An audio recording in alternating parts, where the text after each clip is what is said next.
আসসালামু আলাইকুম ওরহমতুল্লাহি ওবারাকাতুহু। আশা করি আপনারা আল্লাহ তাআলার অশেষ মেহেরবানিতে সকলেই ভালো আছেন। আজকের এই গল্পটি অনেক শিক্ষণীয়। একটু আগে আমি আমার বউকে মেরেছি।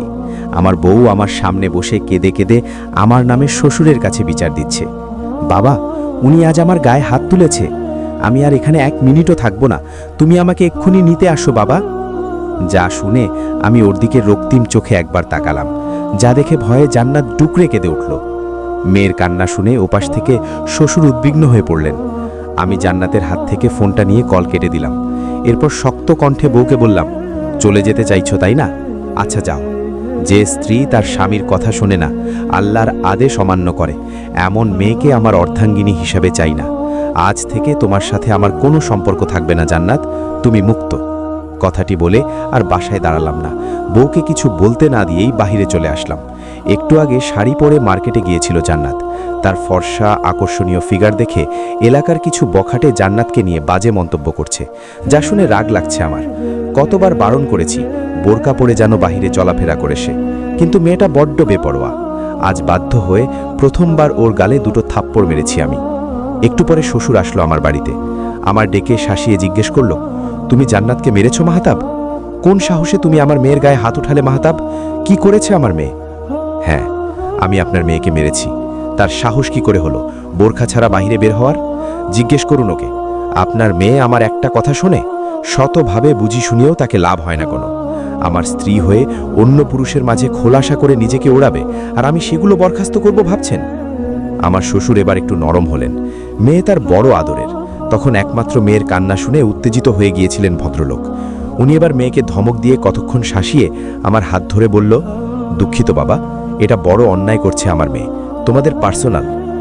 আমি ওনাকে থামিয়ে দিয়ে মুখ ঘুরিয়ে গম্ভীর কণ্ঠে বললাম, আপনি আপনার মেয়েকে সাথে করে নিয়ে যান বাবা। আমি আর তার সাথে একসাথে থাকতে চাই না। যেদিন সে নিজেকে শুধরে নিয়ে ঠিকভাবে নামাজ রোজা করবে, পর্দা করে চলাফেরা করতে পারবে, সেদিন যেন আমার সামনে আসে। আমার স্ত্রী হয়ে বেপর্দায় চলাফেরা করতে পারবে না সে। না মানে না। তাকে সবাইকে দেখানোর জন্য বিয়ে করিনি আমি। যে আমার, সে শুধু আমার, এক বিন্দু অন্য কারো নয়। সেদিন বাধ্য হয়ে আমার শ্বশুর জান্নাতকে নিয়ে চলে যান। যদি আমার কাছে হাত জোর করে মেয়ের হয়ে ক্ষমা চেয়েছেন, কিন্তু আমি ছিলাম আমার কথায় অটল। ডিভোর্সের হুমকিও দিয়েছি। এরপর থেকে আমি জান্নাতের সাথে কথা বলা সহ সমস্ত যোগাযোগ বন্ধ করে দেই। কয়েকদিন বাদে বউ আমাকে কল দিয়েছে এবং যোগাযোগ করার জন্য পাগল হয়ে গিয়েছে। কেননা পাগলিটা যেমনই হোক আমাকে ভীষণ ভালোবাসে। আমাকে ছাড়া কোথাও থাকার অভ্যেস ওর নেই। আমারও তাকে ছাড়া কষ্ট হচ্ছে। তবুও তাকে সঠিক পথে আনার জন্যই এমন কঠোর সিদ্ধান্ত নিতে বাধ্য হয়েছি আমি। যদিও বউয়ের অগোচরে রোজ তার খোঁজ খবর নিয়েছি আমি। 15 দিন পর কালো বোরখা, হাত মোজা, পা মোজা পরিহিত অবস্থায় বউকে নিজের অফিসে দেখে চমকে গেলাম আমি। মনে মনে খুশি হলেও তা প্রকাশ না করে জান্নাতকে এড়িয়ে চলছি। মানে এমন একটা ভাব করছি যেন তাকে দেখিনি আমি। পর মুহূর্তে জান্নাত আবেগী হয়ে পাবলিক প্লেসেই আমায় জড়িয়ে ধরল। কেঁদে কেঁদে বলল, প্লিজ আমাকে ক্ষমা করে দাও জান, আমার ভুল হয়েছে, তার জন্য আমি অনুতপ্ত। এরপর থেকে আর এমনটা হবে না। আমাকে তোমার সঙ্গে নিয়ে নাও প্লিজ। তোমাকে ছাড়া এই কটা দিন আমার দম বন্ধ হয়ে আসছে। আমি মুচকি হেসে তাকে নিজের বাহুবন্ধনে আবদ্ধ করে বললাম, তুমি তোমার ভুল বুঝতে পেরেছ, আমি ভীষণ খুশি হয়েছি জান্নাত। আল্লাহর ইবাদত পালন করা প্রত্যেক মুসলমানের উপর ফরজ।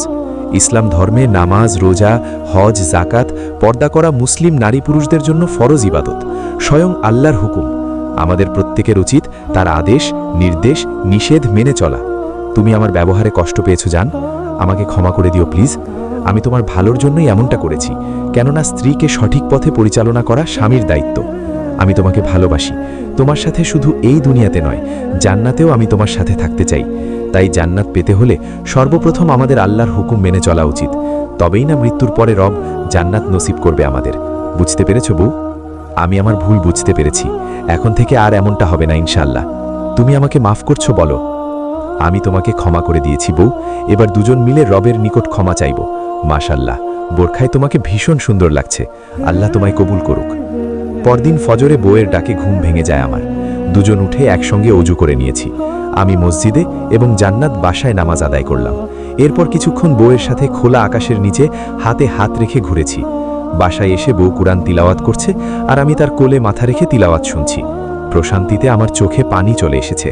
মাশাআল্লাহ, এর থেকে সুন্দর দৃশ্য আর কি হতে পারে? নিজেকে এই মুহূর্তে পৃথিবীর সবচেয়ে সুখী মানুষ মনে হচ্ছে। লাইফে একজন উত্তম জীবনসঙ্গী থাকলে সুখী হতে আসলেই বেশি কিছু লাগে না।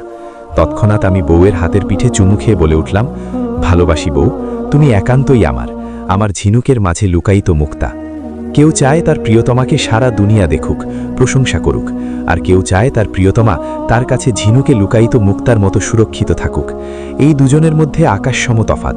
উত্তম তো সেই যে গায়রাতবান। এরকম সঠিক একজন মানুষ সবার জীবনে থাকুক, আমিন। নতুন নতুন ইসলামিক গল্পের ভিডিও চ্যানেলটিকে সাবস্ক্রাইব করে রাখুন। ধন্যবাদ সবাইকে।